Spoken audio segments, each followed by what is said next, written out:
Okay, I've got here the Palmetto 7.5 inch AR 5.56 caliber.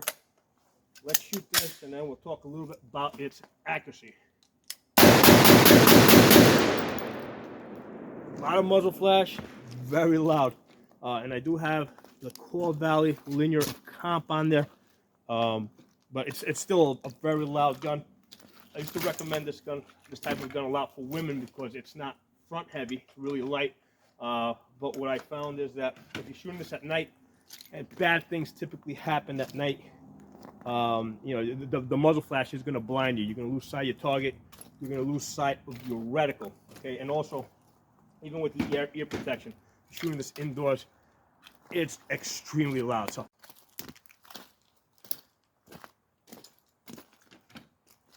Hello everyone, welcome back. Today I want to have a discussion about, you know, on an AR-15, does the barrel length change the accuracy? Okay, so if I've got a 16-inch AR versus a 7.5-inch AR over here, we know that the velocity drops in the shorter barrel, but the question is, does the accuracy change? Okay, now the reason why I'm doing this video today is because I did a previous video where I was specifically testing the accuracy of a 10.5-inch Palmetto AR, and it was posted on CRS Firearms channel. I sent that video over there along with a few others to help Matt out, who right now is being politically persecuted. You know, by the video being shown over there, a different audience got to see it versus you guys that typically, you know, regularly follow me. So I got a lot of great feedback, a lot of good information, and one of the questions that came up, all right, or basically one of the items that was being discussed is, does the accuracy change? Okay, because in that video, I was shooting a 10.5 that was getting about 2 inches. Okay, and over here, I've got a 7.5 inch, and I bought this upper and I tested it out after I did that video. So this one over here, most of the groupings were coming in close to 3 inches. I did have one that actually hit 2 inches, but I wasn't able to repeat that. Now, if we look at like my regular, you know, my 16-inch ARs, the trend, right? And we're going to talk about trends here, right? Because you can't just look at one specific AR on one specific day and say that this is, you know, what applies to everything. I have lots of ARs. I mean, you know, so I'm kind of drawing on an average from in what I've seen from all of them. So I've got a number of 16-inch ARs that can shoot 1 inch. Okay. Now sometimes those same ARs, on a different day, the groups might open up to 2 inches, 2.5 inches, even 3 inches, right? And a couple of different factors there. First of all, I might not be shooting my best. There might be a lot of wind out. The temperature, humidity, all these things can have a factor. The ammunition that I might be using on that day. All right, so there's lots of variables, okay? Also, you might have some barrels are just better than others, and that might be within the same manufacturer. Okay, I've seen within the same manufacturer, you know, some barrels can be, you know, can on average can shoot better than others. Okay, so having shot lots of guns, I can tell you guys that on average, the 16-inch ARs will shoot a little bit better than the shorter barrels. Okay, so if you go to like a 10-inch, I mean, there's a lot of crossover.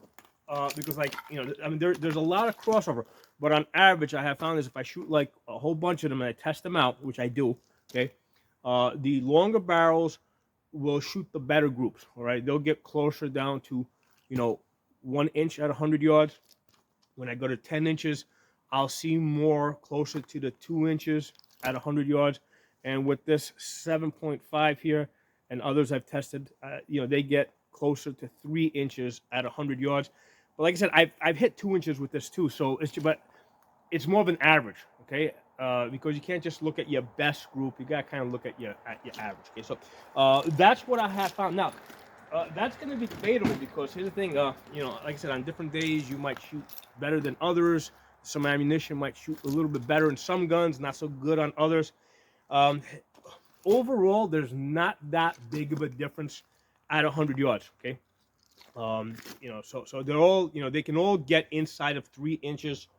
All right, at 100 yards, which means at 200 yards they'll be shooting at least 6 inches. At 300 yards they'll be shooting at 9 inches, which is still a man-sized target. Um, so in my opinion, there's not that big of a difference. But here's where it does. It definitely not at the 100 yards. Where it does make a difference is further downrange. Like once you start pushing out past 500 yards, and that's fact, right? And I'll tell you guys why. The longer barrel is going to be pushing the bullet at a faster speed. Okay, so what that means is because it's going at a faster speed, it's going to take it longer before it goes transonic, which means that's basically the point at which it starts going from the supersonic, you know, towards the subsonic. Okay, um, during that transitional period between supersonic and subsonic, long bullets, you know, like a 223, right, tend to destabilize. Okay, and this is also the case with airplanes, right? Back in the 1950s, when they were first started experimenting with supersonic jets, unfortunately, a lot of pilots died because they didn't know at the time that, hey, when you cross into that, you know, once you break the sound barrier, you know, things can, you know, elongated things like aircraft, right, can become very destabilized. And that's why aircraft, right, but even supersonic aircraft, when they go supersonic, they cross that barrier quickly. So they don't hover in that supersonic mode. They break through it and they get well above supersonic speeds where they are more stable. Okay, so going back to the bullets, if you have a faster bullet, right? You know, let's say coming out of an AR-15, let's say it's going like whatever, like 3,000 feet per second. It's you know, and as it's going out, right, as it's going down range, it's gonna naturally it's slowing down a little bit as it gets further out. So because it started off at a faster speed, it'll take it a little bit longer before it gets down into that transonic zone. Versus, let's say you have a shorter one like this, right? You know, a short AR like this, 7.5-inch barrel. I think the bullets are going, I don't know, closer to 2,000 feet per second. Because it starts off slower, all right? You know, again, as it's going down range, air friction starting to slow it down. It's going to start, it's going to hit that, it's going to start slowing down, and it's going to go subsonic at a shorter distance. So the difference is a 16-inch may be able to push out to like whatever 600, 700 yards.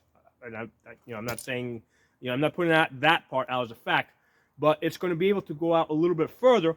Whereas the bullet coming out of a 7.5-inch barrel, because it starts off slower, it may go transonic at 500 yards. And again, I don't know whether it'll be 400 yards or 600, but the point is that because it starts off slower, it is definitely going to go transonic sooner rather than the bullet coming out of a longer barrel. So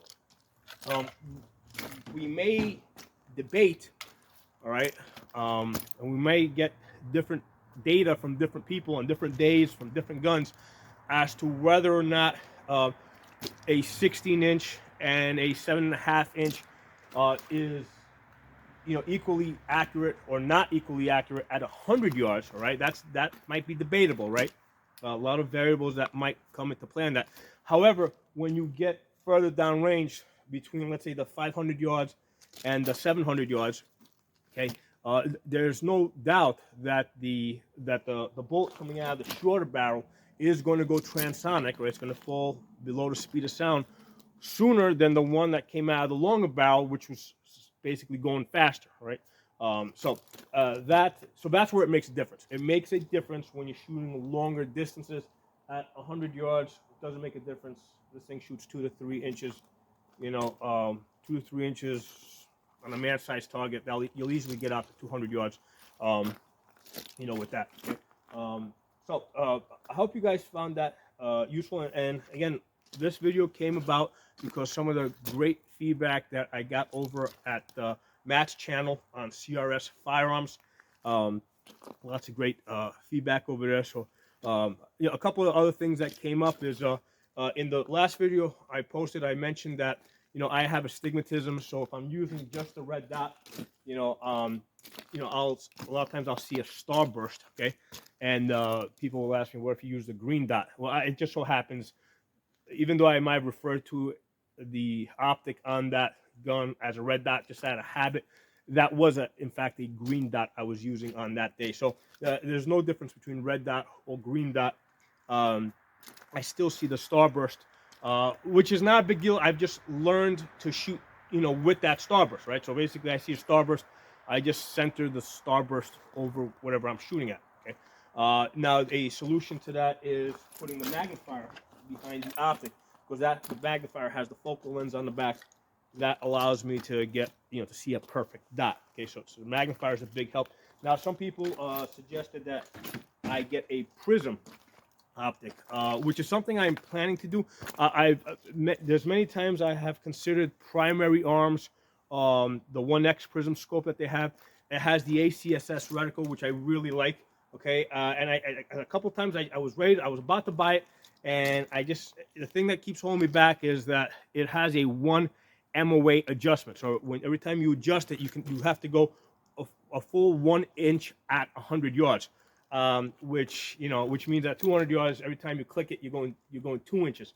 So I am hoping that in the future, Primary Arms comes up with the next generation, which will allow me to at least have a half click adjustment at 100 yards.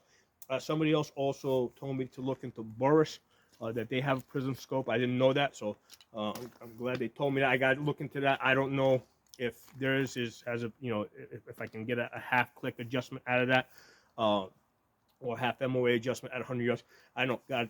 Gotta look into that. Okay, so thanks for watching. And again, like I said, I've sent out a whole bunch of videos over to Matt to support, to help support him, because he is basically he's being politically persecuted, and also, that is a prime example. What we're seeing with Matt, it's not just Matt. We've seen it.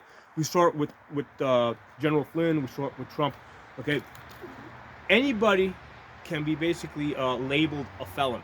Okay, which is the reason why I don't just take the word. If I'm told that, hey, that guy over there is a felon, or that guy over there is a felon, I don't judge them. I don't rush to judge them, because the question in my mind, and it's not my business to ask them, but one of the things that comes to my mind is, okay, they're a felon. Okay, it seems like they're calling anybody a felon. Okay, if I accidentally drive from PA into New Jersey, right? If I get lost or something and I end up in New Jersey, and I have like a 15-round magazine on me, and I'm caught, they're gonna persecute me, right? They're gonna prosecute me, and they're gonna label me a felon, right? Just for accidentally going over the border, right? Or you have places, let's say like New York, New Jersey, again, where people are denied their gun rights. Okay. Or what about the Polymer 80s, right? Suppose they're banned. Okay. How many of us are actually going to turn them in if they're banned? Okay. Basically, we're all going to technically be felons at that point. So that is why my opinion is that, if you're safe enough to be out on the street, you're safe enough to have a gun. Okay. That's my opinion on that. And again, the case that we're seeing right now with Matt and how he's being politically persecuted is a perfect example. Okay. And there's many more out there. Thanks for watching.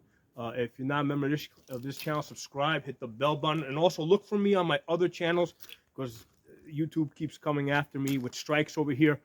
So I've got Absolute Guns set up. You should subscribe there. I also got Pocono Shooting. I also have a channel set up on Odyssey and Rumble and HugeTube. So the goal here is to be everywhere, right? So they can't shut us down. So thanks for watching. I'll talk to you all soon.